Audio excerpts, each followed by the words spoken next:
Athens City Council. It's Monday, October 10th at 7 p.m. Tonight we have 4 committee meetings, and we'll begin with Transportation Committee, and that's chaired by Councilmember Michelle Pappy. Thank you. This regards the state law that was recently passed and will go into effect in the state of Ohio January 1st. And our city is basically looking at how we want to fashion an ordinance around the issues of low-speed, underspeed vehicles. Earlier today, the Transportation Committee had a working session with our police chief, who shared his concerns. I'd like to have any other members of the committee, if you'd like to share anything regarding before we put it out to others. Well, I felt like it was helpful to have the chief speak about his understanding of the legislation as far as it applies to which vehicles it applies to, and that this would not include ATVs, which has been a concern, I think, for some of our citizens, that we would have, ATVs running all around the streets of Athens, and that is not the case as per his understanding of the legislation. So I think, my concern for how this legislation, state legislation, could impact our city is more limited to particularly the ages of drivers who might be driving these vehicles. And I would not want to see folks who are not legally licensed drivers in the state of Ohio driving low-speed vehicles on our streets. So that's the main concern that I would have about this legislation, and I would support the chief's recommendation that we look at legislation that would limit the impact around issues such as that. Thank you. Member Cochran. Member Costas? I think the only other point I'd want to touch on is that Ohio University has quite a few of these vehicles, or not necessarily a car, but some sort of smaller transportation unit that they work within their systems, and we want to be cognizant of that and make sure that those are included, so that they don't have to replace them with a different type of vehicle. There is a sustainability aspect to this in terms of looking at, we don't necessarily want to replace with a regular size vehicle if we don't have to, so we are looking at that. Any other council members? Would you like to hear a representative of the university first, or would you like to comment? I'm willing to listen. It's okay. Advisable. All right. Mr. Lowley? Thank you. Good evening, and thanks for the opportunity to address you this evening and also this afternoon. As mentioned, the university owns about 50 utility and mini truck types of vehicles. And we also use a lot of what I think are being classified as underspeed vehicles for events, otherwise known as golf carts, often in support of events, but also to provide accessibility at events such as homecoming last weekend. We had a number of golf carts that were getting people around from event to event. So we're very interested in the outcome of this legislation as it develops, and also want to work closely with the city so that we can meet your objectives in trying to do this. As Councilwoman Pappy pointed out, we use these vehicles in lieu of larger vehicles, and we also want to be sure to make sure that we can get our grounds maintenance vehicles around our properties, which extend all the way from West State Street in that area up to the ridges and around. So we're looking forward to working through this with you, the opportunity to comment and end up with a solution that works for everybody. Thank you. Council members, any questions for Mr. Lowley? I have one. I'm sorry I missed that. I got detained. Your committee. Right now, OU has these golf carts and other low-speed vehicles already, and for most of the time they're on OU property, correct? That's correct. Okay, so any legislation that would come through this body will have no effect on what happens on OU's land. Well, it depends. One of the, I guess the questions has to do with the fact that I mean, we don't control anything else on OU property, so why would this be any different? Well, you have many, there are several city streets that go through the university. We're just like our utilities, we have a lot of commingling of these kinds of things. And Right. we also have, But if I'm on the South Green and in a golf cart, and that's where I'm at, there's virtually no city street you're going to cross over on the South Green, or on the ridges, or, you know, College Green. well, I think the question is the OU University roadways are state roadways, state-owned runways, public roadways. So we've been working with our police chief, Andrew Powers, who's also been working with Tom Pyle, your police chief, to try to understand the implications of this law and come up with something that works for everybody. So, Right. And also, Well, the way the law is going to work for state roads like Ohio University, if we, assuming that the city does nothing that would impact it, opens it up, just says, oh, yeah, hey, whatever you got, write it, right? Correct. So, I mean, actually, it'd be, if nothing happened for OU's benefit, that would be the best option. If we did nothing, OU benefits quite a bit. Because nothing really changes, does it? that is my current understanding, but we're still trying to understand the implications of the law as well. But the fact that the city is interested in some legislation, we just want to be a partner in the process and try to get whatever the city's trying to objectives without, and also meet our objectives as well. Yeah, but don't your carts already have like a slow-moving triangle on the back? Some. Which, you know, I mean, the Amish on their buggies have those, you know? Yes. I mean, yeah, so you can't go any slower than that. Correct. Again, it's just the potential for the legislation. We just want to understand what's going on and be part of the process and Right. and work towards a solution that's going to work for everybody. Okay, fair enough. Anyone else? Thank you very Thank you. much. Couple other questions came up when we were speaking with the chief today. Insurance and how that's covered, and we're going to talk to our law director about that. And of course, we talked about the age restrictions. And then mostly, I think one of the ideas that came out of this was to discuss prohibiting for sure on certain streets, main thoroughfares for sure. So that's where, and so where we are at this point is the police chief and law director and administration are going to sit down and kind of put together some of these higher points, and then we'll continue to fine tune it. But we are on a timeline, so we do want to, we have to get this out by early December, 30 days, right? Member Butler? Thank you. I was just kindly going to ask you to remind us of the deadline date. January 1st. January 1st, okay, thank you. For when the state law goes into effect. Thank you. So we'd want to get it rolling in, we need 30 days, don't we? After it's enacted, do we need the 30 days, or? You can do an emergency clause. I mean, we just have to Sometime in time it. Just December. has to be timed so that this gets done before council goes on recess into the Christmas season or the holiday season.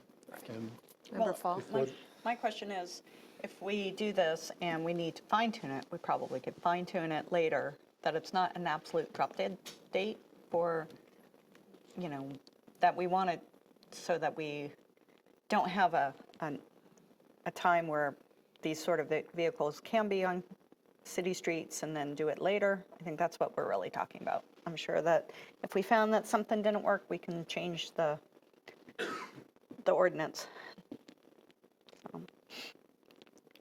Okay. Any comments? Okay.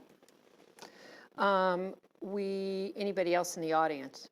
Just to make sure. Okay. We're going to move on to the McKinley Avenue extension. Many of you are aware that the funding has been put together for the Stimson Avenue roundabout and then the McKinley Avenue extension from that point to Mill Street. This is what we're talking about right now, and we have some ordinances will be coming forward for appropriations in the next few months, but right now we are looking at I guess the main issue is acquisition and our federal dollars and making sure everything is lining up as we want it to line up. So are there any questions around that? Member McGee? Do we have any idea as to what it's going to cost the city to do the Stimson Avenue roundabout? City money rather than federal? I'm going to defer to administration. Could you repeat the question? Do you know what it's going to cost the city itself to do the Stimson Avenue roundabout rather than federal money? Is the city paying anything for this? $250,000 as of now. Property acquisition could increase that. And the university is committing $750,000 in addition to land. And so we have grants that supplement the balance of all that. Thank you. Sure. I believe the total project cost is, 1.9 million. And of that 1.9 million, again, the large percentage of that is coming from ARC, Jobs Ohio, and ODOT. I think the last time this was raised, I had expressed some concern that my constituents had felt that it's a dangerous area there with the highway coming in and then people having to stop. And I'm just curious whether there's going to be any provision to provide for safety there, because what happens is I think what you're going to do is to actually speed up the traffic there and make it more difficult for people who are turning to go on to Stimson Avenue. And I'm concerned about that. I'm a little confused. Okay, the Member people who McGee. are getting off the highway to turn on to Stimson Avenue, they have to wait currently for the traffic to come across Stimson Avenue and the bridge, basically. And if you have more traffic that is going, how should I say, there's the quantity of traffic is increasing because the roundabout is making it easier for that traffic to go on Stimson Avenue and cross the bridge. Is there going to be any kind of stop sign or any kind of light or something that will allow those people turning on to Stimson to make that turn in safety? Because, again, people are concerned about that. No, but the roundabout itself lends the its own traffic level of calming effect because you've got to navigate around the roundabout, much like the Richland Avenue roundabout. Right. Is that, unto itself, it has this traffic slowing effect of a roundabout, as opposed to the way it is right now. Individuals can, if you're getting on to 33, from Sonic crossing over, the thing that we see all the time is people accelerating and beyond the 25 miles an hour that you're allowed to do. And conversely, people coming off 33 towards Stimson Avenue and crossing the river, that people are going at a higher rate of speed, and you're not going to be going 25 miles an hour into a roundabout. You aren't, or if you did, you're going to fly off into the ultimate frisbee field or something. Member So Nicely? historically, just to add to Mayor Patterson's information, that Richland 682 intersection was, I think, failing for District 10 and one of the most dangerous intersections. And what's happened now since the roundabout's gone in, it has had that traffic calming and slowing effect so that I don't think the number of accidents has drastically decreased, but what has happened is the severity of the accidents has dramatically decreased because people have to slow down. So safety-wise, I would agree. I think that it will be an improvement to the area. And to add to that is that was a light-controlled intersection at Richland and 682. And there was a lot of serious incidents that took place at that particular intersection. So the other thing that we discussed earlier today is we've not seen the recent drawings. And so we asked that we receive those, and those will be forthcoming, so that maybe this will answer as well some of your questions to also help with constituents. Right. To be able to share with them, okay, this is the plan and this is what it's going to look like. So we hope to be receiving those soon to kind of help educate the public as well. Regarding that, Member Butler? Thank you. And I'm curious if, for clarification, if Councilmember McGee was referring to Rock Riffle Road intersection. Yes, So that's the left-hand turn on the Stimson that you're Yes. talking about? Right, yes, and people are quite concerned about that. right, right. Okay. And that is not within the city limits, if I understand. That is a county intersection. Yeah. So I don't know in our ODOT planning if that was considered. You may remember some years back, we had the large interstate exchange study that they were doing. And yes, we're seeking improvements there at Stimson. This was an opportunity that came along, so we can only do it up to the roundabout. Long-term plans, we would like to see bridge enhancements on the bridge, safe pedestrian crossing for the students that go play at the other field or go play on some infamous hill. So that's all in consideration in the future. And so we hope to see that. Right now, ODOT also took the first, which is our major one on East State Street and that interchange, and that's where we have funding.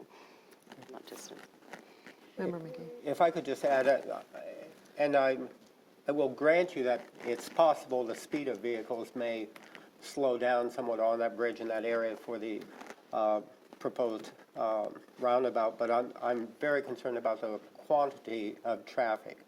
I think what you're going to do is channel more traffic from the university coming in through that way. Right now they stop, and then they'll go turn right on to Stimson Avenue and cross the bridge.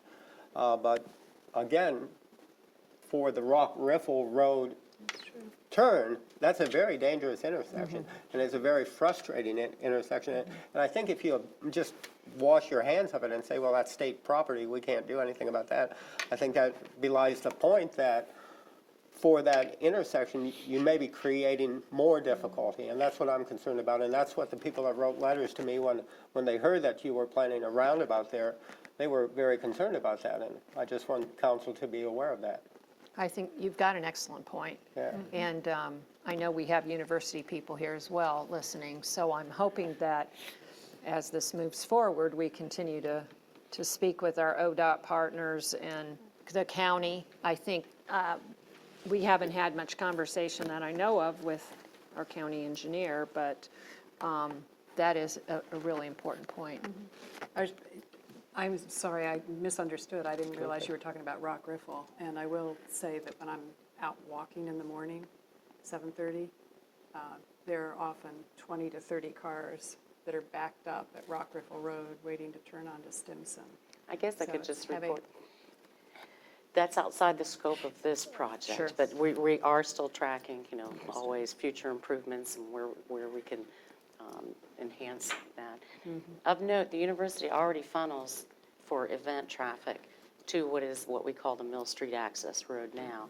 That will go away, and so in some ways I feel like we're already increasing the safety and enhancement, so we'll have a true roadway that comes through and then can exit out, or you can go back up town from there, instead of the conflict that sort of exists right now between, the Sonic driveway and then the next stop and what have you, so.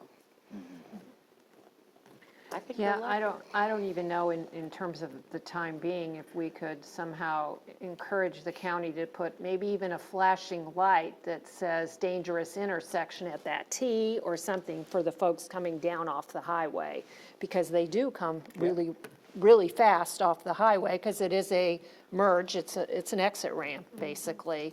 And then you've got the Rock Riffle, for lack of a better word, those people wanting to turn left or right, and, well, Left is. left.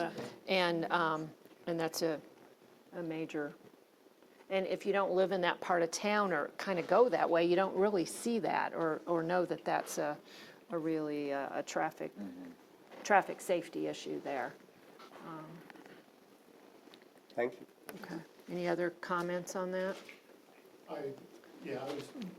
Member McGee, I was mistaken in which section you were talking about. I mean, I traverse Rock Riffle or 25 all the time. So I concur with that. But again, as Service Safety Director is saying, the scope of this project, there isn't funding for us to sit and look at that. Plus it's county, but I'm not kicking that down the road either. I mean, it's an easy conversation to have with the county engineer, to sit there and say, can you look at this? And is there some level of improvement? Or to District 10. Pete? I have, thank you. Member Costas? I have had informal discussions with some members from ODOT District 10. They're aware of that interchange, and it's on their radar. So we might be able, if you want to kind of pursue a patch at this point, maybe the first thing is just to have a conversation with District 10, just to see where they're at.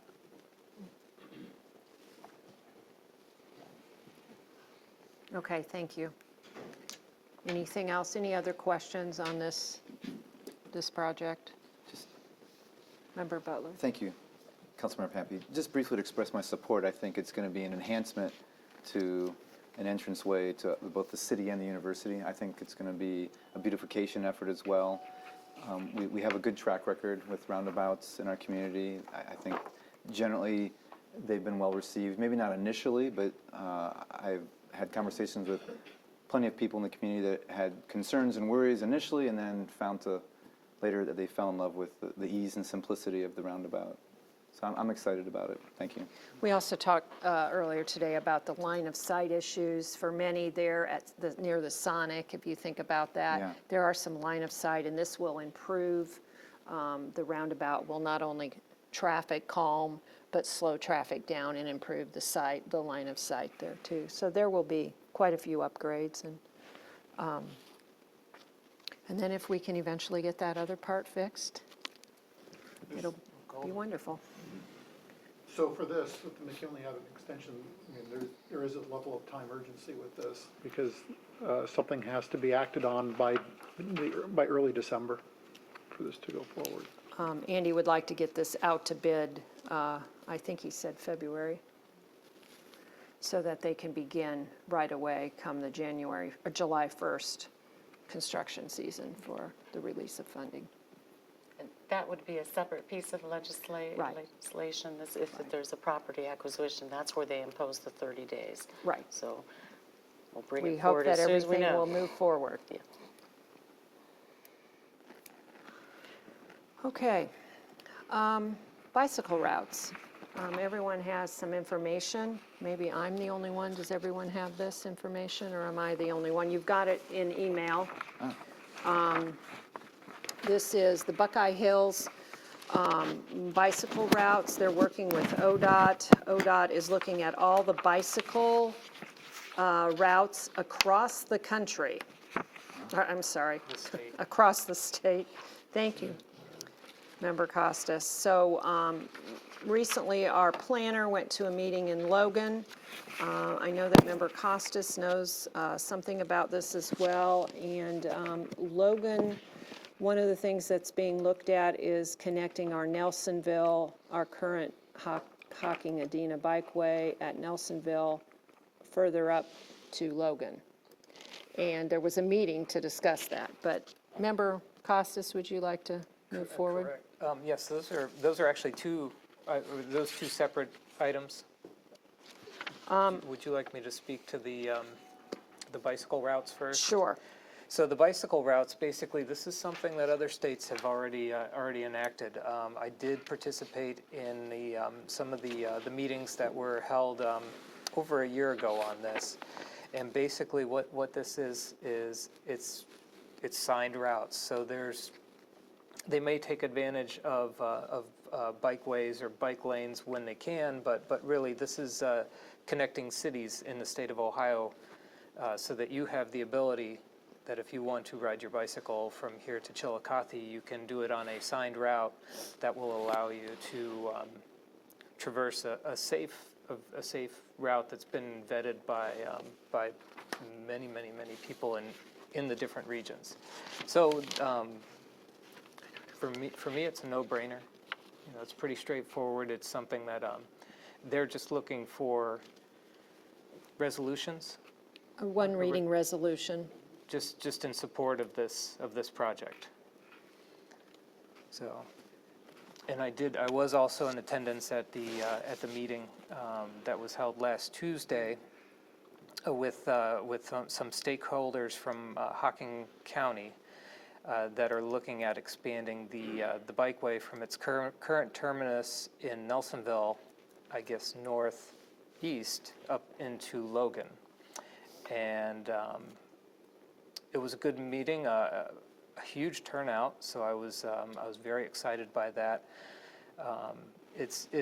Since the majority of it's in Hocking County, I believe that the county planner and people that were present representing Athens County, Lenny Eliason, they were willing to work with the members from Hocking County, but really it's the group, in order to get a bike path in Hocking County, has to come from Hocking County and work with those people within the community and the government. So it'll be interesting to see what happens.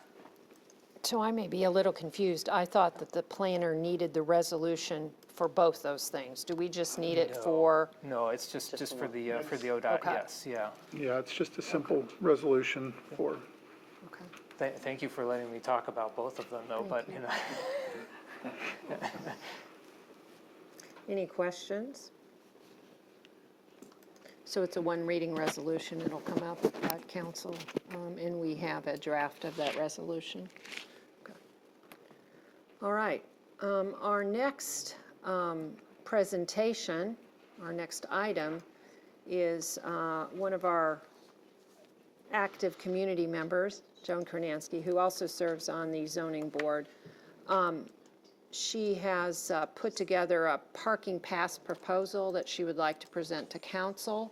You were sent this proposal via email, so you should have it, save some paper. And so Joan, if you'd like to come to the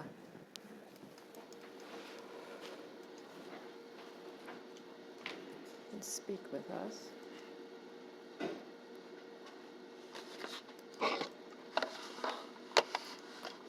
Very good. I think he's going to pop this up on the screen. Oh, there we go. Well, my name is Joan Kornansky, and I am a member of the West Side Neighborhood Association, the chair of the Code Committee, and I appreciate Councilmember Pappy and Councilmember Butler for reviewing this over the summer, and I had several meetings with the mayor on this and with the Athens Police Department, and also many members in the community, a lot of support from the Neighborhood Association, and this is a project I've been thinking about for many, many years.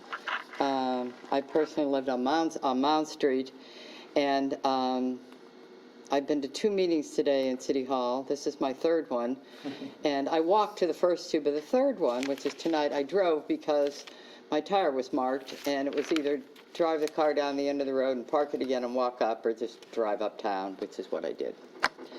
So with that, let me proceed.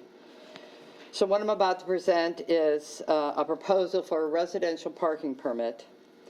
And this would be a system for residential street parking that will serve to reduce parking restrictions on residents in geographically challenged neighborhoods and thus promote the general welfare. I've been researching this for a long time. I've talked to people from Minnesota to Morgantown. I've researched parking situations in Bloomington, Indiana, in Miami, and several other cities that have various but not identical situations to what I'm about to propose. But I have garnered from all of those governmental sites this proposal. Because I had so much information, I have a difficult time putting things in categories at this point. I've divided it up into the what, the why, and the how. So, what I'm presenting is a residential parking permit that will exempt permitted vehicles from 24-hour parking requirements on specific streets in R1 neighborhoods. Now, I see this as a means to evolve the 24-hour parking requirement, which is Athens City Code 70503, because of successful enforcement.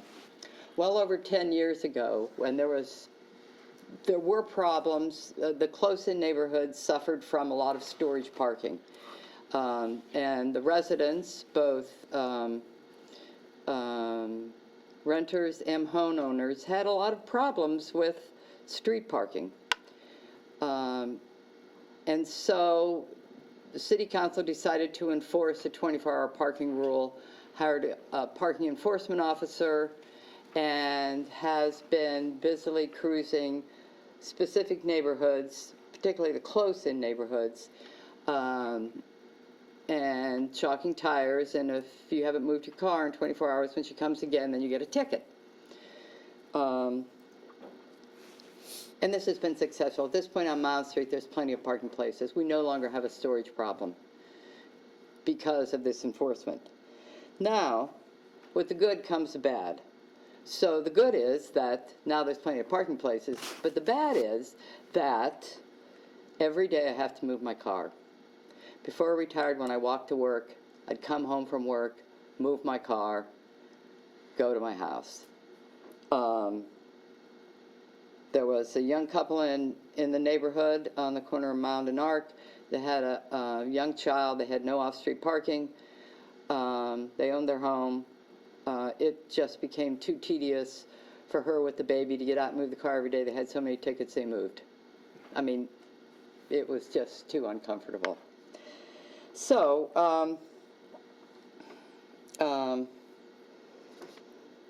the other what is the idea that the city is trying to promote less vehicular traffic. Bus and bike, the bus system has been expanding, the bike routes are expanding, and both of these have also been, the whole idea of less vehicular traffic on the roads has been promoted by the draft Athens Sustainability Action Plan. And then there's walkers. I'm a walker. And the city has been, in the last couple of years, upgrading sidewalks along with Safe Sidewalks to School program. I think that's what they called it. I'm not quite sure. So the whole idea is the city's trying to move forward with less vehicular traffic and the use of other means of transportation. So we're going to get to the why we should do this. To reduce the strains on topographically challenged close-in neighborhoods. Soon I'll get to the streets that I've indicated that would be in this, we can call it a pilot project, we could call it an initial idea, an initial plan to promote a parking permit system. This could be the trial, but I chose these neighborhoods because they're older neighborhoods. They're on the north and west side, hilly to severely sloped, small lots, irregular lots, and many with no available off-street parking.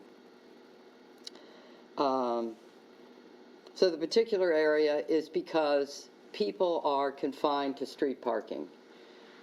But it'll also enhance the safety, welfare, and health of elderly and physically limited residents. Some people have had to undergo hospitalization or emergency care or had limited mobility for a while, and they couldn't get out and move their car. And this makes them very frustrated. But one of my main goals has always been to maintain the attractiveness, convenience, and livability of the close-in neighborhoods, and this would support that. And then finally, to promote non-vehicular activity within the city.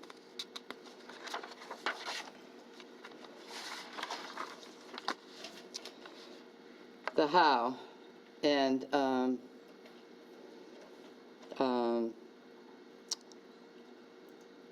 this, I think, in the past has been the most difficult part. There have been probably 5 or 6 different attempts at doing this since the late 90s. Nobody really got down to the nitty-gritty. Captain Harvey said this was the first proposal he saw that actually talked about the mechanics of how you would do this. So I wanted to present as much as possible to make this a viable issue.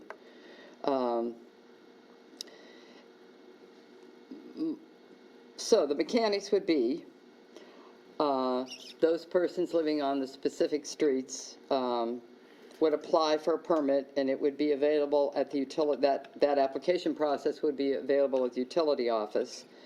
A maximum of 2 permits per household residence. And the individual or individuals would submit an application. You'd have to submit your vehicle registration, proof of residence on the authorized street. A few of the streets have multiple zones, so it would only be for those residents situated in the R1 part of the street. You'd have to produce a valid driver's license, and of course an application fee. I think of the 6 or 7 permit systems that I reviewed, all but one required a $25 fee for submitting the application. The permit itself would indicate the year you have the permit for, your street, and your license plate number. And it would be attached to the rear window, left side, so the parking enforcement officer who drives the street would be able to come past your vehicle. Captain Harvey and I discussed this, and it seemed to be the most efficient means of doing it in terms of enforcement. And I don't know if any of you have seen the vehicle that the code enforcement of this officer drives, but she sits on the right-hand side, and she can see that sticker right in the back of the car. So that would make it very convenient for enforcement. Permits would be valid for 1 year. Reapplication would be required. This I pulled out of the Oxford ordinance. I thought it was kind of interesting. And you know, these are all suggestions, but no permit should be issued if the applicant owes any outstanding obligations to the city. I mean, it makes sense. Why are you going to give somebody something special if they can't, you know, pay their water bill, pay their whatever they owe, right? So, anyways, I threw that in as a sideline, but I thought it was probably important. So, the designated areas, parts of the west side and parts of the north side, and I've discussed this with many people.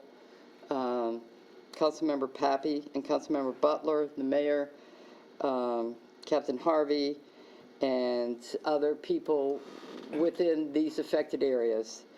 So on the west side, it would be Brown, Central, Elizabeth, First, Hanlon, Maple, Pratt, Schaefer, Smith, West Hills, West Washington. Streets could be added or taken away. These are what, as of 6 o'clock tonight, I mailed the final version to Councilmember Pappy. This is where we were. So. And on the north side, Columbia, Franklin, Evans, Grosvenor, Highland, Mound, and Spring. I have talked to people on several of these streets. Now, there are restrictions, okay? This parking permit, although it will relieve you from the 24-hour parking enforcement, it will not guarantee you a parking spot. It will not exempt a vehicle or property owner from any City of Athens parking regulations or code restrictions. It's valid only on the street of residence. So if you happen to have friends you want to go stay with for a while over on, say you live on Mon, you want to go over on Franklin, you can't use your pass over there. I mean, this is specifically designed for people to have an easier way of enjoying their residence on a particular street. It's not meant to give you carte blanche across a variety of streets. It cannot be transferred, and loss of permit will require reapplication plus an application fee. And there are a lot of additional considerations. I have a copy. I passed it on to several people of the Oxford ordinance. There was a lot of detail. I mean, they really took their time, and they dotted all their I's and crossed all their T's. So there's certain prohibitions that need to be considered. What causes a revocation of the permit? What would you need to do? Penalties, if you would take someone's permit, or say you had a little press in your basement and started to print some up yourself, what is that? Just who enforces? For the most part, I think the Athens Police Department, Traffic Enforcement Department would have the easiest means to enforce this. They're already out there on the streets anyways. And some definitions. We need definitions. Way too often, I find this on the Board of Zoning Appeals and through stuff that we do through the Neighborhood Association, definitions for some of this terminology, because I've even seen people on the Planning Commission go, well, we don't have definitions for this, that. And so definitions are really important. I would recommend using some of the similar languages that is provided in City of Oxford code ordinances, and I've listed these.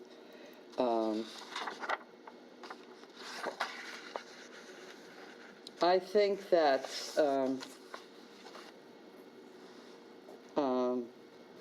personally, this would not go against the initial intent of the 24-hour parking ordinance that's on the books. It's been on the books for a long time. They only started enforcing it maybe 10, 15 years ago, and they hired the parking enforcement officer and very tightly got a grip on this.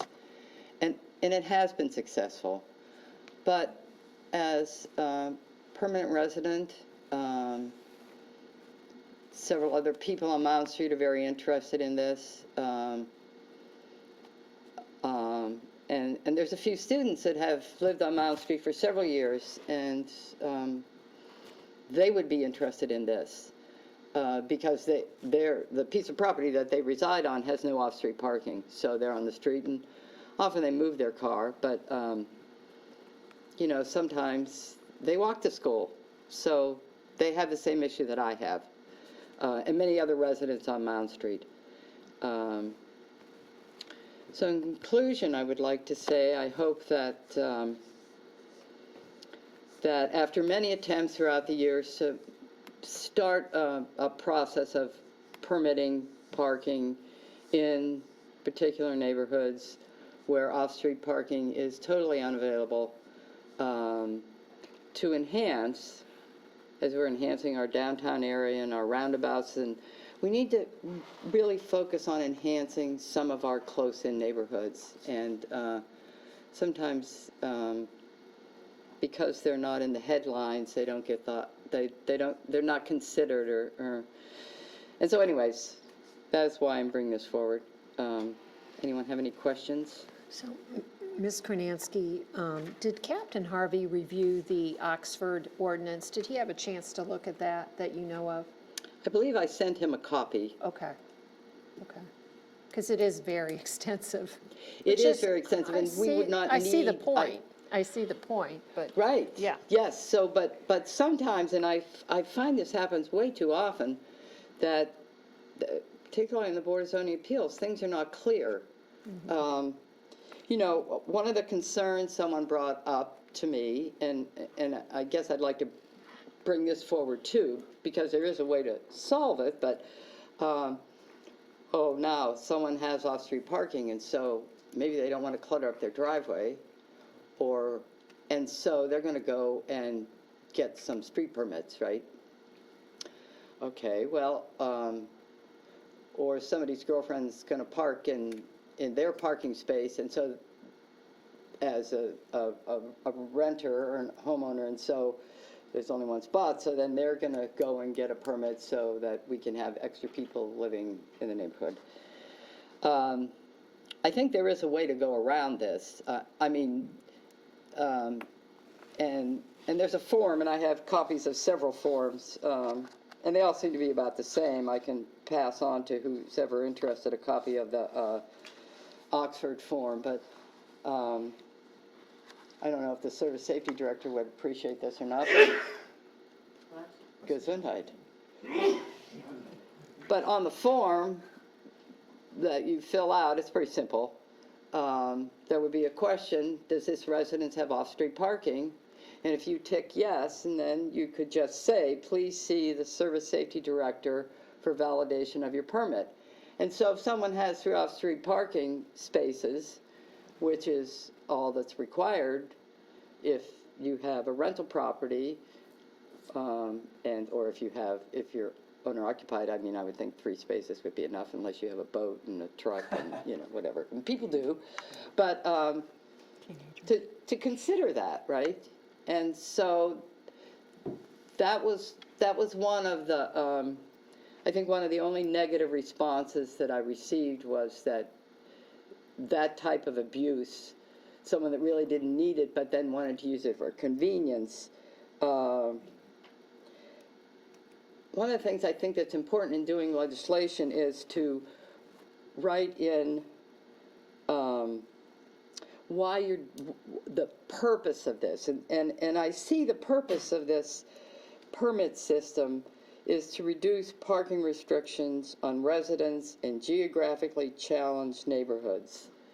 And so if you have off-street parking, you're obviously not challenged. And so you could put that consideration on your form, and if the process was actually handled through utility billing office, the person there wouldn't necessarily have to make that decision, but someone in another capacity who understands code and enforcement would be more likely to make that decision, right? So that was the one drawback that Captain Harvey said, there'll always be somebody that tries to abuse the system, right? I mean, come on, they abuse stop signs, right?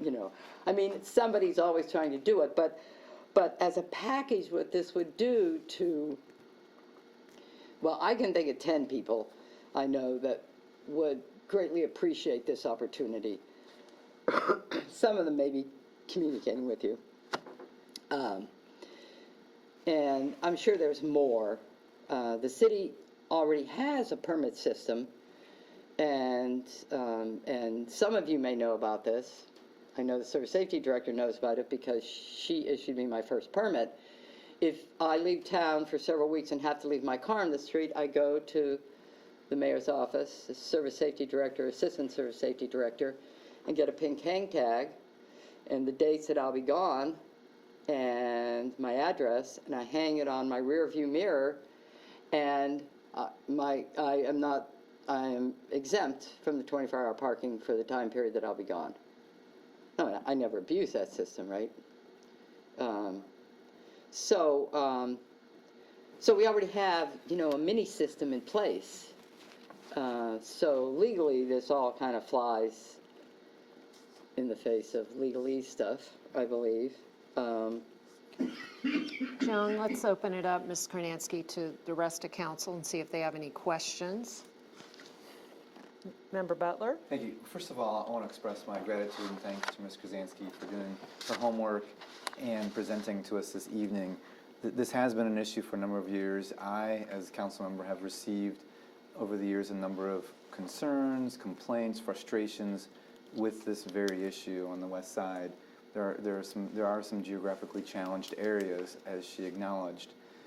To me, I see all the benefits that she has shared with us, the environmental impact, the benefit of promoting foot and bike traffic rather than vehicular traffic. I think in being mindful of the needs of the elderly and disabled as well, to me these are all perfect examples of why we should proceed and move forward with at least experimenting, or, as Ms. Kornansky acknowledged, at least doing a pilot program and going forward. If it doesn't work in a couple years or half a dozen years, then we can tweak it and retool it. But I think it's worthwhile to proceed and to move forward especially since we have examples of other communities which have successfully implemented this program. So I'm definitely in support of moving forward. I think she's presented a number of examples and benefits, and it's well thought out, as she acknowledged that Captain Harvey shared too. So thank you, Ms. Krasansky. Other members? Member Fall? Thank you, Joni. It's a pleasure to have somebody come forward and have everything, all their homework done. I've been thinking about this too, and the mayor and I have been talking in the planner somewhat, just throwing some issues around. I would appreciate this being a pilot program, as you say, because I think that there are other neighborhoods in the city that may not be geographically challenged, but they don't have the congestion issues that the close-in neighbors have, like with the storage parking. I'm thinking of like the Far East Side and such, where on one level they are still bound for the 24-hour, but you look at the area and they may not have very much congestion. Where I live, Morris, it has a lot less congestion than it has in the past, and people probably, there are a lot of small plots and people who have limited parking, and one of the aims I think that you could probably put into the purpose is to keep green space from being turned from lawns and gardens into other parking places is also a purpose. And so I'd like to see this run as a pilot project, because then we can see where it would make sense at a larger scale with some of the other challenges that, and I get comments all the time about walking the car. You know, I walk my dog and then I walk my car. One thing I thought that if people are concerned that they are the hunting privilege, right, of what it's just a hunting privilege for the permit, that places could also have 1 or 2 meters that could be set aside for visitors, or something that would keep those 2 spaces or 3 spaces in those neighborhoods constantly revolving. And then that way you know that, well, look at this place first, I know you're coming over to visit, there's always this metered space. And that might be one of the ways of getting around some of the issues about getting, visitors and those sort of things. Well, generally you. visitors don't stay, generally that's a weekend thing, and there is no enforcement on the weekends. Right, or during the evening, but it helps, because that's the one thing when we've talked about it at other times on council, that there's always this, well, what about my dinner? I'm having a dinner, and those sort of things. So it would be an idea to throw out there. So I know some towns that do that.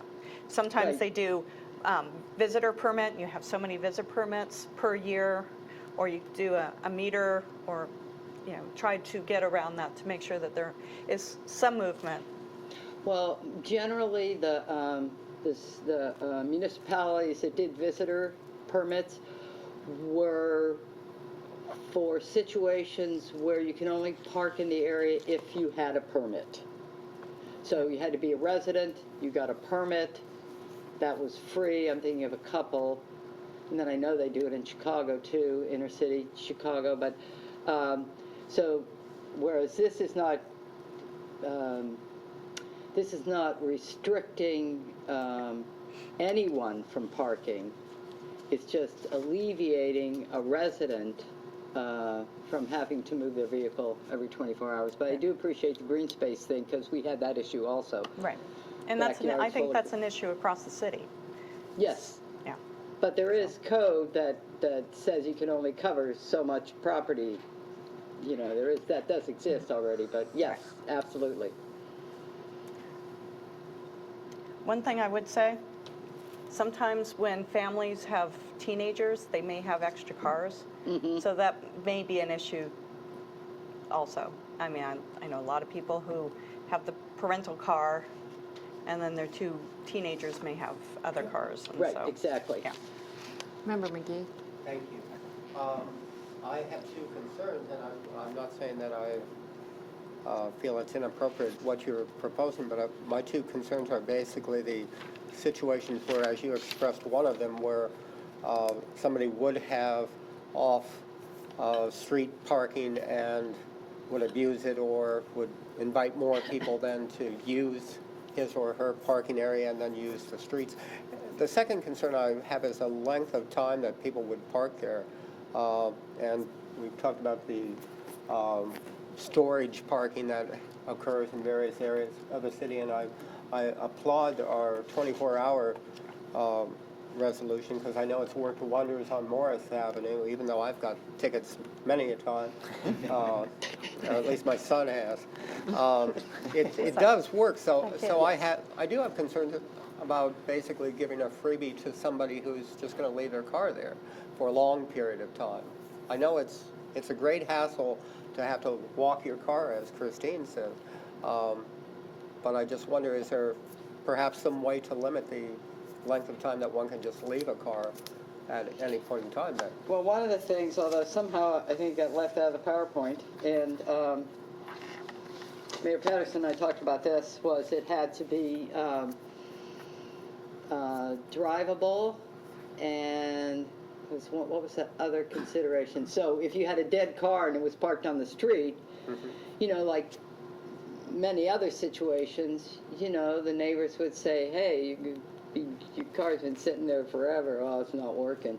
Well, you call code enforcement. I mean, you could call the Athens Police Department and say, you know, this person has his car there and it's not running. We've had that happen on Mount Street, where people, and it doesn't run, and they get like gazillion chalk marks, and then the police department has to eventually get them towed if they don't get it out of there. We've had that happen several times. Yeah, I'm not really, okay, then you have to, this is a leap of faith, okay? What I would say on Mount Street is everybody moves their car at least once a week, if not more. I move my car at least 3 times a week, except for when I have to move it and then put it back, right? But as, who said that, walking the car? Yeah, okay. I think it's going to take a leap of faith, and to believe that that what you're providing is a convenience for people that are stuck in a situation where they have no off-street parking, and they want to maintain a comfortable lifestyle in the close-in R1 neighborhoods. Yes, as Captain Harvey said, there will be people that will abuse this.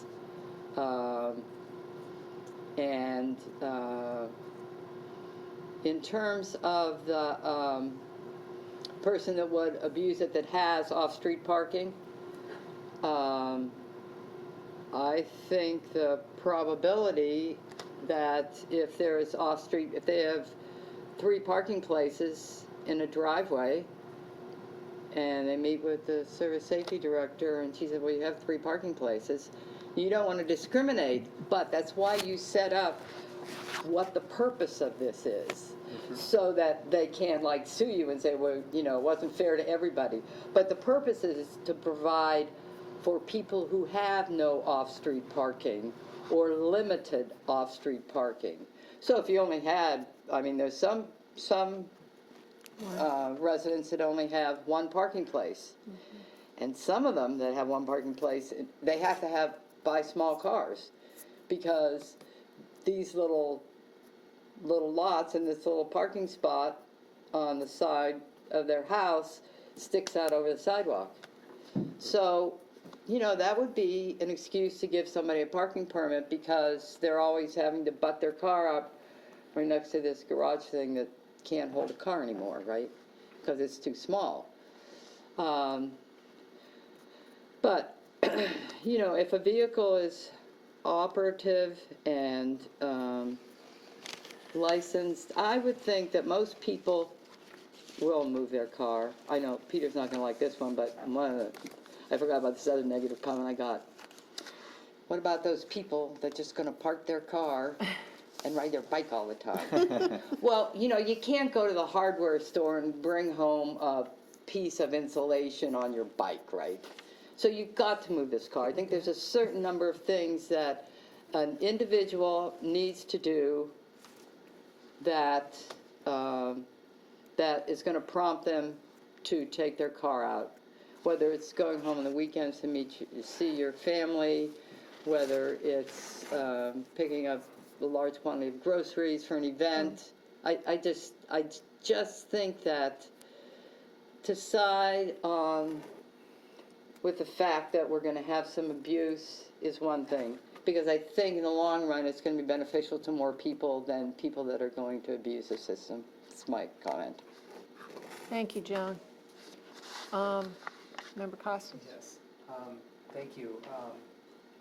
I should probably wear a bicycle helmet to these meetings so people would recognize that I'm the cyclist. Well, I think people know that. Yes, I know. Well, Okay, right. so I guess, my question keeps evolving here. As I was looking at a lot of these streets, I see a lot of streets that have parking on only one side of the street. And so then I'm doing the math and thinking about the length of a car. Are the permits going to be capped at some point? Because I would think if or are we going to identify certain addresses as ones that would qualify for these permits? Because I would think that if every household came forward for 2 permits, there wouldn't be enough room. Well, if you drive on most of these streets, many of them have some off-street parking, but not all of them. Correct. So, so it's not like we're giving everyone this permit. You have to go and apply. So think about the process. So you've got to get all your documentation and go down and make the application. If you're a student, then you need to bring a copy of your lease. If you have a vehicle and it's not in your name, you have to get it notarized. This is all in the, if you look at the Oxford regs, you have to provide you have to get it certified that your parent, whoever owns the vehicle. So this is a lot of work. So everybody's just not going to run down and say, here's my $25, I want a sticker. You have to go through the process, right? I mean, I had a hard enough time getting anybody to come with me tonight because they're all busy, but so I just don't think that we're going to see a gush. In fact, my biggest concern is we're going to see not as many as I'd like to see, and then they're going to say, oh, well, do we need this? But we will need this, because just on Mound Street, I know 10 people that use this. Okay. I'd like to, I haven't heard from administration Okay, go yet. ahead, I'm sorry. Okay. Any comment from administration? I would encourage you to review the Oxford model. I just got this, thank you, earlier today, even though, for all I know, you sent it 2 years ago. The Oxford model was implemented due to staged storage parking. From what I read, I assume Oxford does not have the 24-hour rule. And clearly, even when you read the findings, excessive and burdensome practice of an overabundance of residents and non-residents in certain areas and neighborhoods parking their motor vehicles for extended periods of time therein. That's what led the city of Athens to the 24-hour. So I would encourage you to look at this. Also, if you review the Oxford model, it has a good process. It talks about, seeking a petition from a percentage of the residents, surveying that, looking at what is existing, then going to a public hearing, holding that for that. And I commend you as well, Joni, but you did just select some streets that you know of that are in. Well, that were also recommended to me. Pardon me? That were recommended to me. I mean, I just didn't pick all the streets willy-nilly. I did, though, go out of my way to drive around. Sure. And of course, in total disclosure, you live on a street, one of these identified streets. Oh, absolutely. That benefit from that. So I guess I would just encourage you to kind of look at that process, look at some of that, and maybe. And I think we need to have a conversation with the law director. We may look at zones over, streets, and, we need to be wary of the law and how that would operate too. So I think I really appreciate you doing the work that you've done and bringing it forward. Now we need to, there's no question that this issue of parking, is one that Athens has struggled with for a long time. And I think most people would agree the 24-hour rule has worked. When I first moved on North Congress, you had to fight for a parking spot in certain parts of the street, and you don't do that anymore. And there's a resident here who I see regularly parking on the street now, which is awesome for her. That didn't happen 10 or 15 years ago, you know. So we do know that there's been progress made with the 24-hour rule. How And we I'm not recommending that we eliminate it, No, we continue. I no, mean, right. it needs to continue, because Yes. not everybody Right. would apply for a permit. And Right. the situation, because we have such a transient body in this town, Right. it needs to be reinforced. Right, Yeah. right. So I think, Mayor, did you want to add anything? I've read through the Oxford model. I've spoken with the mayor of Oxford about this, and it is successful in Oxford. I certainly appreciate all the work that you've done on this, Joni.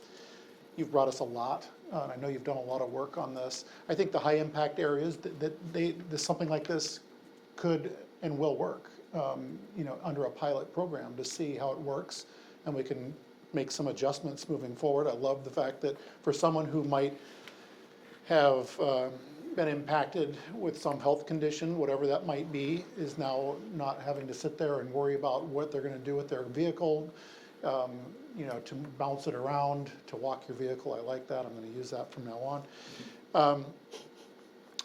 And Member Fall, you brought up the idea of parking meters. Not a big fan personally, but if you look at the Oxford model and pay particular attention to 35508, where it talks about guest permitting.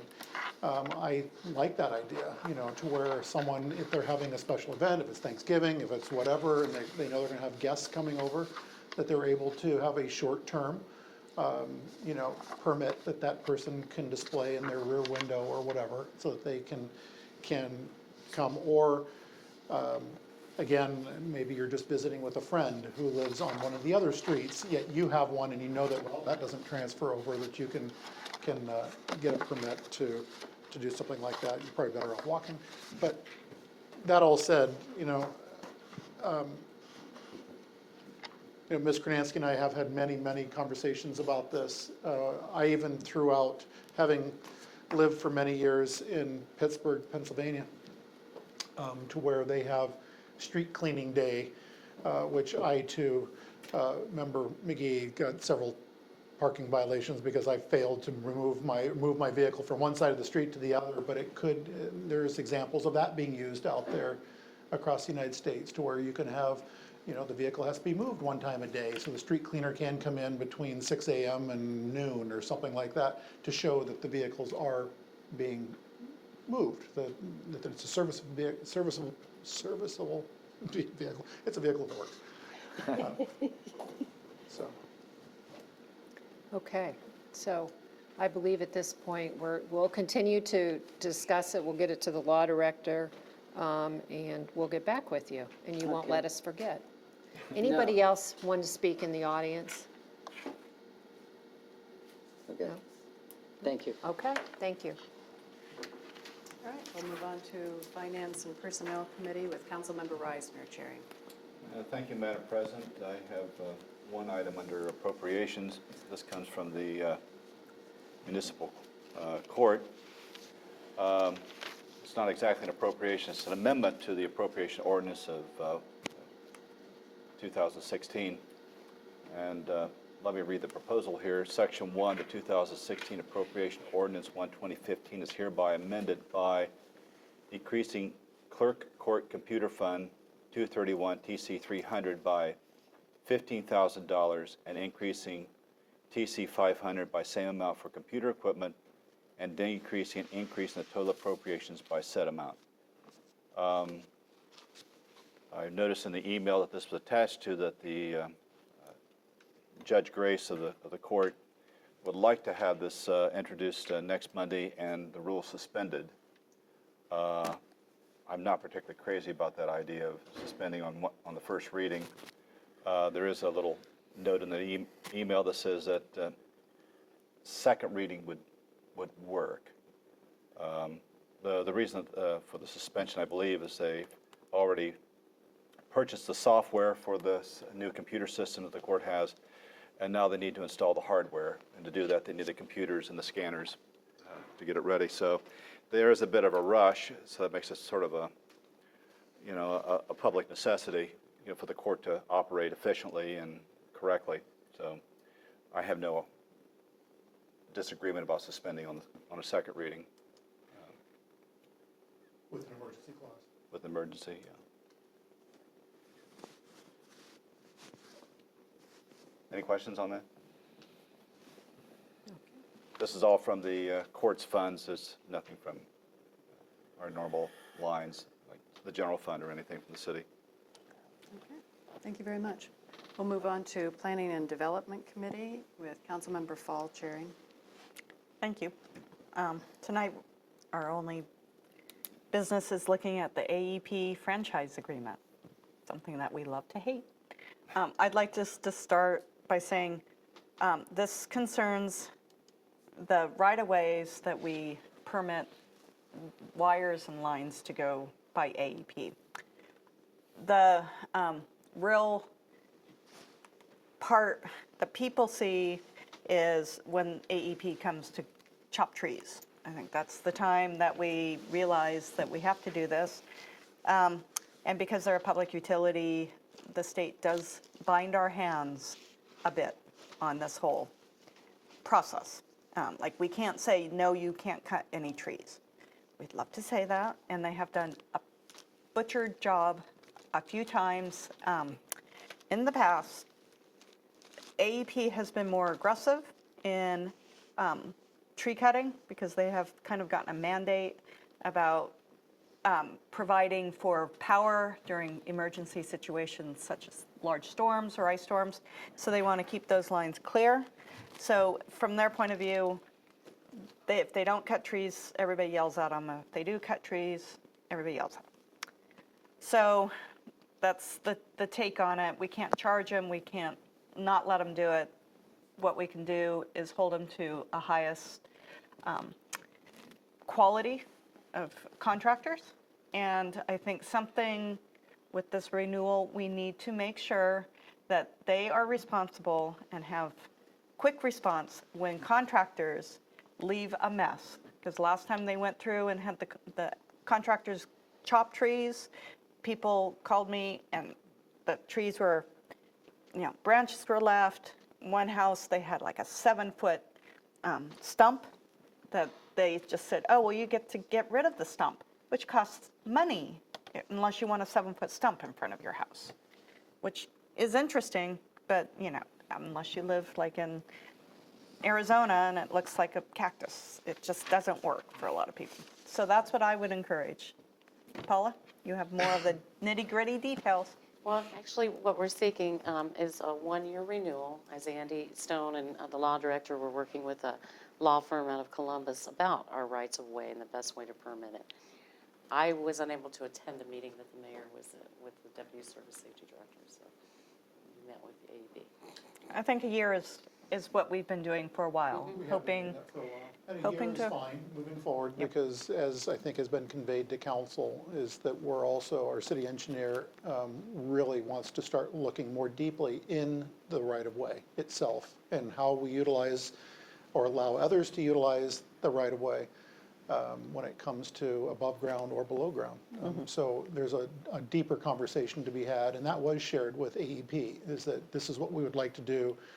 We're not ready yet to engage at that level, so, to go another year or another year after that, depending on how long it's gonna take us to finally put together a workable right-of-way plan for the city of Athens as we move forward. And this keeps our options open. It does. With the year. It does. So, any questions? Not very exciting. We love to hate it, so, thank right. you. We'll move on to City and Safety Services Committee, chaired by Councilmember Butler. Thank you, President Isley. We have a few items on the agenda this evening. First of all, we have the water treatment plant upgrade updates. Then we have a brief discussion about the contractor registration, followed lastly by Highland Park playground improvements. So first we'll begin with the water treatment plant. This is something that has been under view and discussion by the city engineer and public works director, Andy Stone, and meetings with myself and the city service safety director, looking at moving forward with phase one, which would involve replacing old controls, the old pneumatic controls, electrical safety and power needs, upgrading to a 400-volt system. Additionally, there has been funding identified through the Water Supply Revolving Loan Fund, and this is through the Ohio Department of EPA. The overall project estimate would be somewhere between 6 and 7 million, and we could begin with design and engineering locally, and then also work with local lenders to begin that process. That would be approximately $625,000. I think that's the updates I have. The mayor's office might be able to answer some other questions as well for those on council that may have some. Thank you. Any questions? What is our electric capacity now? For the Electrical. water treatment plant? You know, there's three different currents that run into that building right now, because the plant one, which is the primary plant for these renovations taking place, was constructed in, I believe, 1957, 1958. So it's correcting a lot of the electricity coming into the building. And then there's going to be a lot of the mechanicals digitizing a lot of the switches inside that building, because a lot of them are still pneumatic. We're able to get parts, but it's old. It's old, it's not efficient. And so, you know, it would be looking at, again, a local lender for a loan to start looking at the design engineering for this particular project. To kind of remind everyone, the design engineering on the water treatment plant, on the wastewater treatment plant, was about $850,000. So designing these is, it's a cost. So, But we get that best rate, the auditor's here too, and just alerted her that this is the path we'd like to take from our local lending institution, as opposed to wrapping it in to whatever percentage the water supply, revolving loan supply has. It's still going to be better than that, because that's over 1. yeah, that interest rate is, it's 1.33%. And if I'm not mistaken, auditor, you can help me out, that our local lender, it's still incredibly low at 1.45%. I'm sorry, 0.45, yeah. Incredibly low at 1 point, no, yeah, 0.45%. Thank you. Any other questions from council or regarding the project? And again, echoing what the mayor acknowledged, we're looking at a building initially with 1950s technology, and there's a need for improving our infrastructure in the community, and this is a starting point. Again, this would just be phase one. There would be future planning and developing as well. Any questions from the community? Okay, so I think One additional question. Sure, Councilmember Pappy. Yeah. Water revolving loan funds, are there ever grants that help cities out with this kind of thing? We're not eligible. It depends on how impacted your area is. I mean, there are levels at which those loan rates, in terms of interest, they do go down, but as you may recall, we've gone from distressed to at risk in terms of Athens County. So this is the rate that we fall into under that. But there's tiers, but we're in a good place. But it's not like anybody ever is awarded money for projects Not like grants. this. We all have to pay for it, pretty much. This rate it's the rate as of today. It could still change, because Right. it's not Right. locked in until we get this design done. Right. So that's why we want to go out and get that design. But I'm not saying they're not grants, I'm just saying we're not eligible, the city of Athens is not, so. So as we go down the road here, are we looking for, because that next question is going to probably come to members on council when this goes out to the public, are we looking for increases in our water bills, or like we did with the sewer treatment plant? We had a meeting and the auditor participated, thank you. Thank you, Auditor Hacks. I did participate, and that was it even this year? It's getting close to a year ago, you're right. There were quite a few people in that meeting, and that is how this would be paid for. This is a proprietary fund, and it is paid from the fees, service charges from our citizens who benefit from this. There was a lot of discussion about controlling those increases, making them gradual, not front-loading it so that we'd have more money in the beginning or anything like that. I think that care has been taken to be sensitive to people's ability to pay and to do the payments gradually so that it's not a burden. But that is absolutely how we're supposed to pay for these improvements in water and sewer. So our rates could go up. They absolutely will have to go up. Just like we did with the wastewater treatment plant. Did we go out 20 years or more with that? We did 20. 20 years projections. And I was involved in that also for financial planning. We have a few more questions. Thank you. Councilmember, go ahead. When we did the sewer plant, we also looked at surrounding water and sewer rates. In Athens, what I remember is Very quite affordable. still a deal. Yeah. And when you look at these sort of things, they're also economic development, because people don't want to go and build businesses if you don't have, especially water, clean drinking potable water. So Oh, absolutely. If someone's looking to start a business here, or come here, move here, they're looking at the infrastructure, the workforce, things like that. Not the tax rate, as people would have you believe, but I've been involved in that with the Community Improvement Corporation, and they absolutely sometimes want a building already available. If not, they want the infrastructure there to build their building. And so yes, I think we do need to keep up to date on that. And yes, our water and sewer rates, we are below average for this area.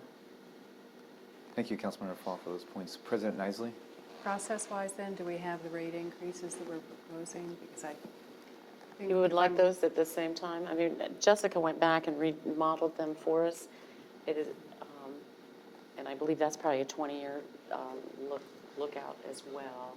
And what we tried to do, and we participated in that, was try not to have like a year that would be 8 or 9%. We tried to move that further down. It's I can helpful provide to the have model. more money up front, but no double-digit raises or anything like that, and to keep it, like she said, less than 8 or 9, that still seems kind of high for people at a time. To make it more gradual and just live within our means. We have to show that in order to actually be awarded the loan. Okay, that so we're that going- is the rates that we approved That earlier, hasn't or- come or through it hasn't come council. through yet, okay. That's what I wanted to clarify. Mayor? And I was going to say, council sets the wastewater treatment plant rates or sewer rates, and the service safety director is the one who sets the water rates. But we did go through and we looked at many, many different iterations of that percentage, and feel that we found a really good balance for making it, as the auditor's just saying, that it doesn't all of a sudden jump up. It's We not- did. We discussed that for quite a while, aside from the actual project, and you know how wonderful spreadsheets can be. We kept changing it and trying to get it where we wanted it, and yes, that is not a council action to raise the water rates.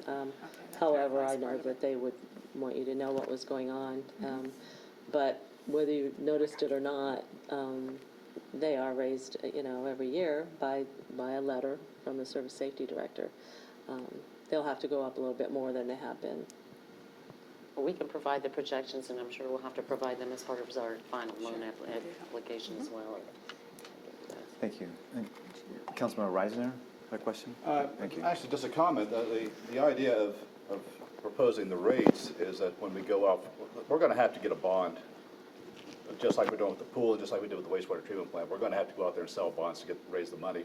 You're talking $7 million. There's no bank around here that's gonna loan us that. But to do that, you have to just say, I can pay it back, and this is how I will pay it back, and it's already ready. The mechanism is there to pay the loan back, or else Just like the pool, Won't get it. we have a dedicated tax to pay for that. You do have to show that you can pay for it when you're borrowing millions of dollars. you have to prove that you don't need the money in order To get get it. the money. Something confusing. Councilmember Pappy? So I recall over the last couple of years, we've been talking about building up the water fund. And have we still been doing that, or was there something that, through the course of the last couple of years, we've had a lot of different things happen? Is there anything in that water fund? We've had that discussion. that's We why. are still paying down past debts, but we're doing a good job. And frankly, we did do some capital expenditures that have a pretty immediate return, and that is for replacement of large water meters. Some on High University campus, some other high-end users in the city. So we're recapturing that. But that's still not going to get us to our $6 or $7 million Right. project. So that's why we're going through this process. Thank you. And the mayor has been patiently waiting. It's okay. But the question about power coming in came up, and just to let you all know, coming into the building is 12.47 kilovolts. But then it gets, with city-owned transformers, it gets bumped in a couple different directions. But the real strange one, in talking with our city engineer, is the 24,000 volt transformer, which is a real old way of doing things in terms of voltage. The other is a 24 volt and then a 480 volt. So those, all three of those voltages will get corrected with this renovation, which is, it's needed. Thank you.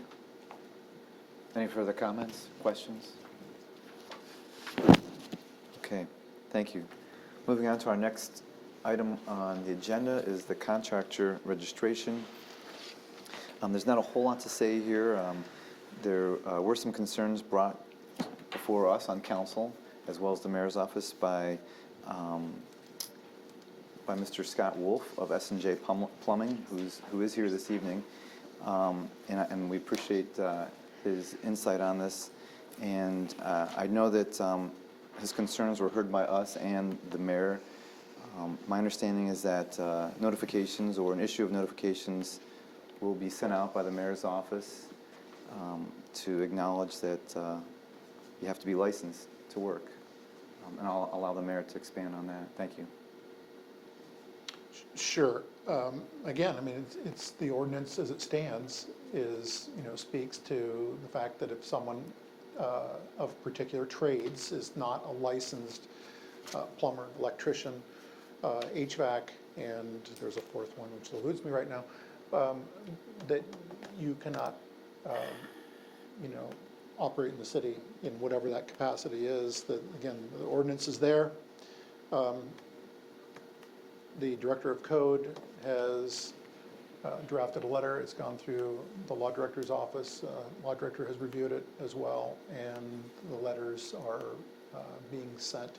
So, telling individuals either become licensed or basically cease and desist under safety when you think about it within the homes, Thank you, Mayor. businesses. Thank you. It's an enforcement issue.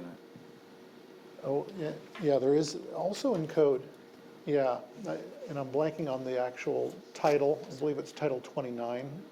It also speaks to installing water heaters. That we have legislation in the city that speaks to who can install a water heater.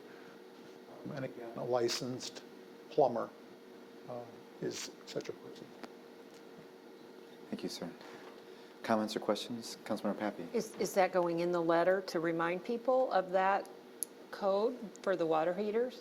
Because I could see where some people may have not know that, This isn't going to the general public, this is going to the, To the contractors. yeah. Right. That if they're in violation, don't provide their state licensure, then their registration is revoked. But I was just saying, since you brought up that other ordinance, that may, some people may not know about that. A contractor may come in and not know that, oh, in the city of Athens, or is that a pretty standard in every community? I don't know. You mean for But hot a water tank license, installation? yes, for the hot water tank. That's what I was referring to. I didn't know if that should be added to the letter, just because that is a particular Well, specific. I don't know so much that it needs to be added to the letter, because Okay. if you're not a licensed plumber, then you shouldn't be doing this. Now, but you're posing a different question altogether. Well, I think there's been some concern that maintenance people who aren't licensed put these kind of things in or whatever. People have a brother-in-law that used to be a German plumber. Yeah, So, whatever, yeah. yeah. Sure. Journeyman, isn't that what they call them? Journeyman. They said German plumber. Well, that too. So this is going out, this letter's going out to all the current contractors who are working in the city? or- This letter is going to contractors in the city who, as we have identified, do not have an Ohio State license. So there's more than one? Okay. All right. Any more questions? Councilmember Katsas, and then followed by Councilmember Cochran. Yes, thank you. So it would just be those trades, because I believe Correct. if you're just a general contractor, you still have to apply for the permit, but there's no really state, you don't have to be state licensed to be a contractor. Is that correct? Yes. That is correct. Plumbers and electricians are the only Those ones are that the have to two. be licensed. Okay, I understand. Okay. And HVAC. Okay. But under that list, I mean, I would encourage council to look at it. It's 111007 and 111006. 06 speaks specifically to licensed trades, and 07 speaks to essentially others who do need to register with the city, but it's things like landscaping is in there. Cement work is in there, so, I mean, there's a lot that fall under that. But the main ones in terms of safety, for someone's home or business is plumbing, electric, and they're all important, right? But those are the ones that are licensed. Thank you. Councilmember Cochran. My question is to the do-it-yourselfer. Does this apply to the homeowner who wants to install their own hot water tank? And would they be in violation of this code? I would imagine. It's an existing we code. wouldn't necessarily know, It's an existing code. but say I install my own hot water heater, is that in violation of this? You're not out presenting yourself as a registered contractor, so I just, good law director question. What the code says is that to install a water heater, you have to have a license. The reason is that you're installing a boiler, basically.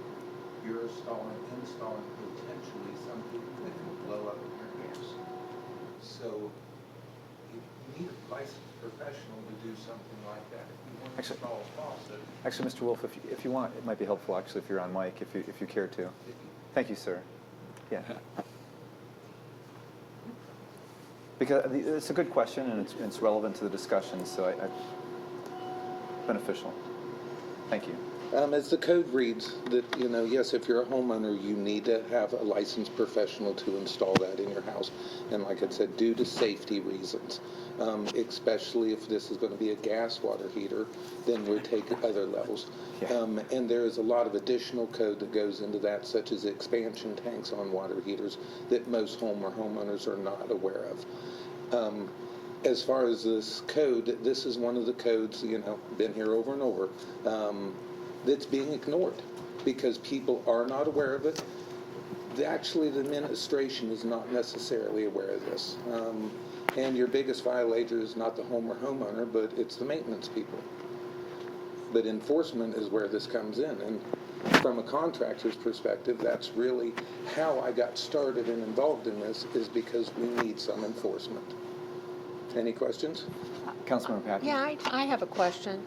So if you're a code officer and you're going into a rental unit, is there something on the water heater that tells them that Scott Wolf's plumbing company put this in, so they know? Is there anything in our code that alerts a code officer or anybody that this was installed by a licensed person? I mean, I'm wondering, that seems to make sense to me.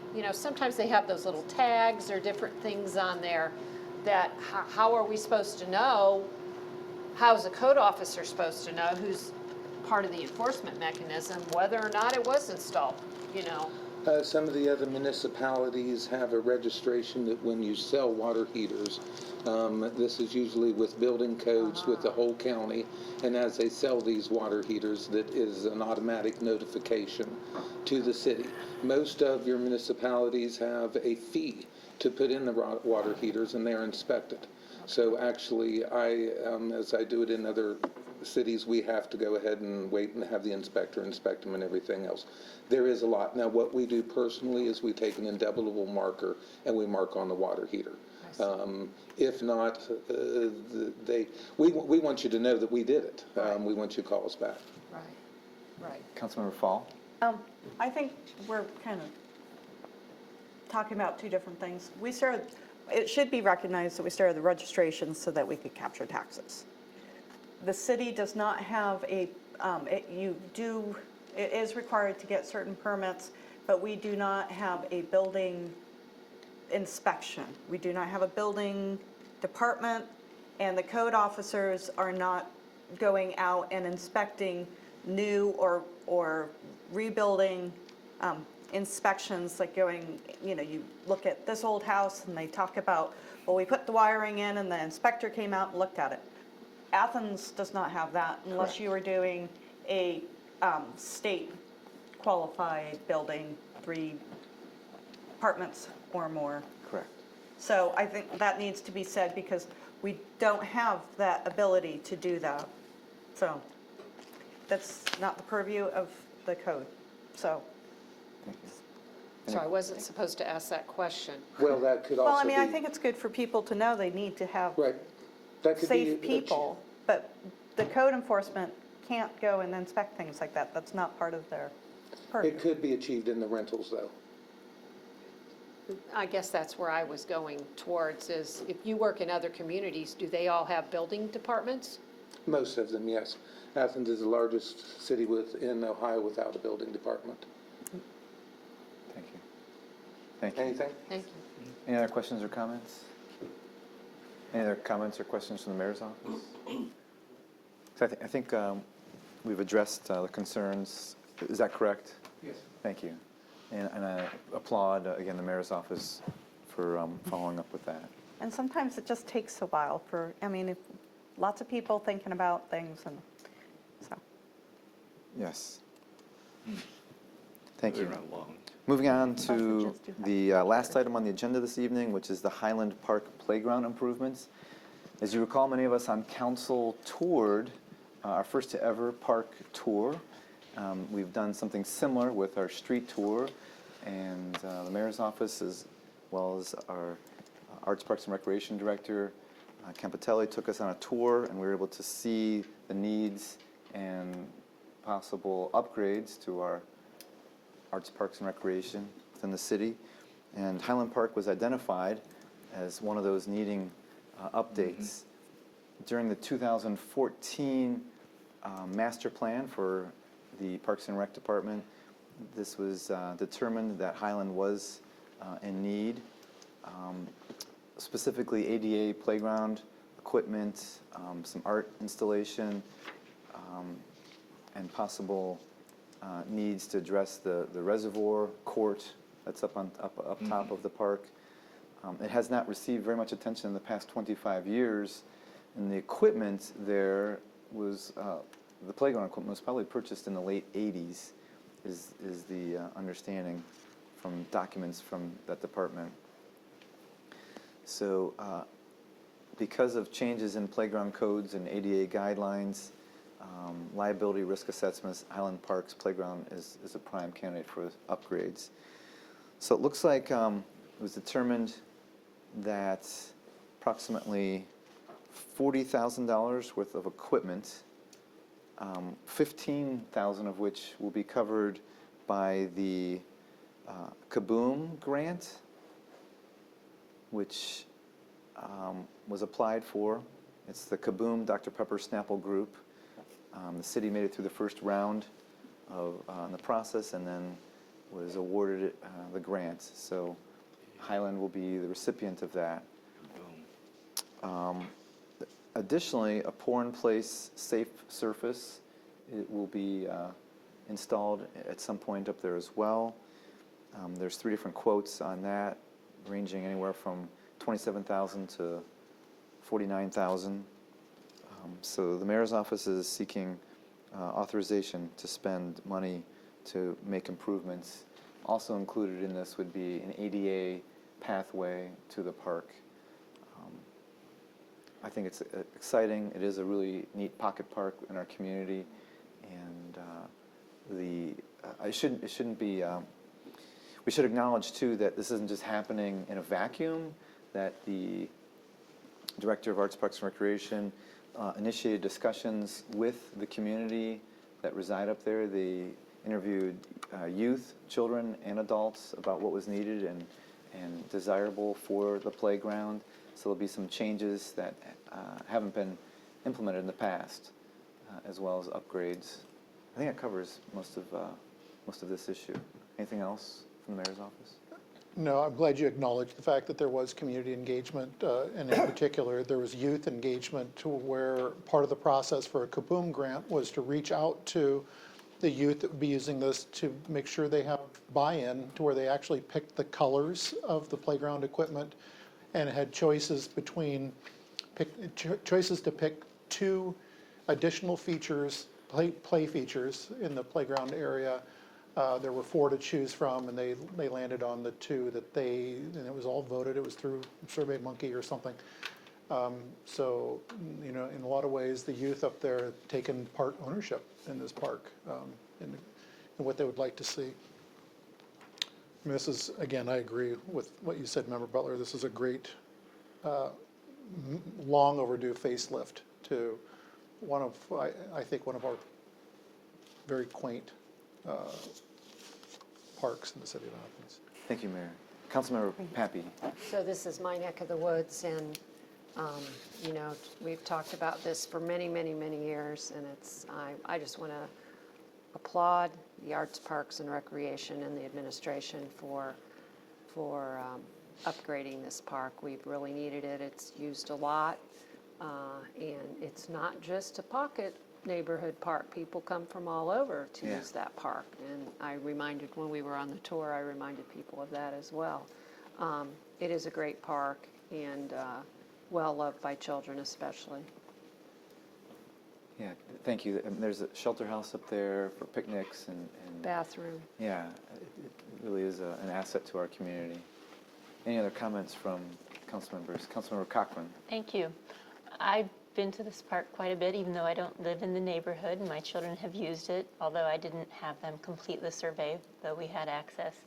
But I'm glad to see that there was public engagement in this process, and wondering if there will be any upgrades to the shelter house at that location and the bathroom. The bathroom is, to my knowledge, is in much better condition than some of our other park bathrooms, but you know, those are always in need, as well as looking at trash and recycling facilities, since there are currently no recycling facilities in most of our parks at the moment.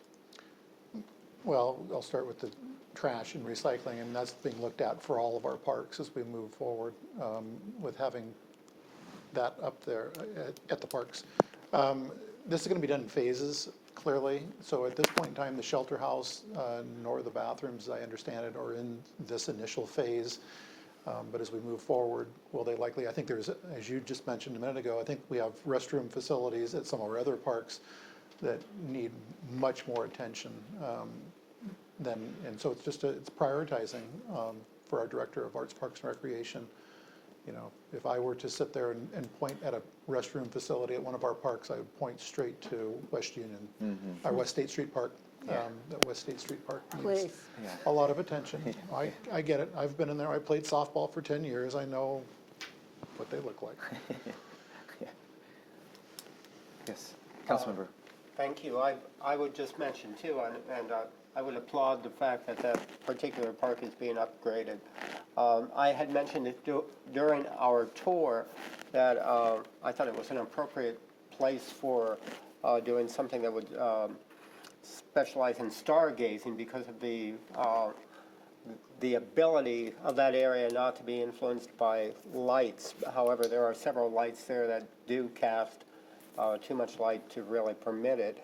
I know some of the stargazing areas around town have been kind of ruined somewhat by the fact that we now have cell towers that are flashing lights or dominating the sky to interfere. So my point is simply that I would ask maybe the administration could inquire as to whether anything could be done to provide certain times or opportunities for people who would want to enjoy dark spaces at night from that area, because it seemed to be a great area. Sure, we could certainly explore that. I can assure you that we don't plan to put the little baseball diamond stadium lights up there. Yeah.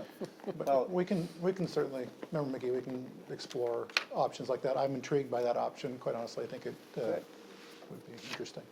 Thank you. Any other questions or comments from council? Any from the audience? Thank you, President Isley. Adjourned. All right. And we'll adjourn our committee meetings tonight at 8:47 p.m. Thank you very much.